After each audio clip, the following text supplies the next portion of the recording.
मोदी जी के साथ हैं, आप आगे बढ़िए, हम आपके साथ हैं। आप अपने एक्शंस में भी तो दिखाइए, या ये पोस्टर को रिलीज करके या उनकी आलोचना करके आप उनके साथ हैं। देखिए आपने सेना का प्रयोग नहीं करा, कायरों की तरह। बेटे जो क्वेश्चन आपने पूछा था उसका कायरों सुन लो। डिपोर्टेशन हो रहा है इस वक्त। वो बुजुर्ग महिलाएं जो आज 80 कौन साल कायर है, कौन कायर है? कर रहे हैं, बॉर्डर पे भीड़ लगी हुई है, जगह जगह से मुसलमानों को बोला गया है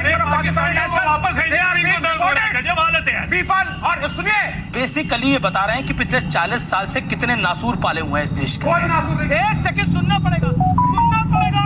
आपने भारत के मुंह में हाथ डाला, जवाब सुनना पड़ेगा। नहीं सुनना पड़ेगा आपको। नहीं अब ऑडियो डाउन है, आपका ऑडियो डाउन है।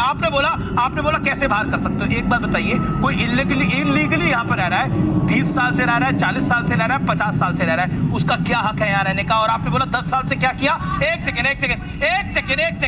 मेरा प्रश्न ये है, 40 साल से अगर कोई इलीगल तरीके से यहाँ पर रह रहा है तो आगे भी रहता रहेगा? अरे भारत है, धर्मशाला थोड़ी है। कमाल की बात कर रहे हैं आप लोग।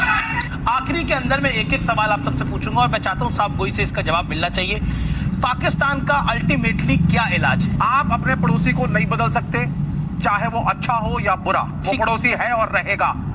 और इलाज पूछा आपसे। इलाज में आपको दोनों चीजें साथ साथ लेके चलनी पड़ेंगी।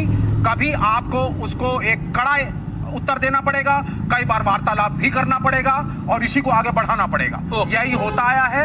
इसके अलावा चाहे इंग्लैंड साल में तो यही हुआ है, चलेगा, यही हुआ है। आप कह रहे हैं कि वही पुराना। you have to talk also. Pakistan का परमानेंट इलाज क्या है? पाकिस्तान को उसी की भाषा में अब जवाब मिलना चाहिए। उसने हमारे मोदी जी ने कहा था 1 के बदले 10 सर, हम तो कहते हैं 28 लोग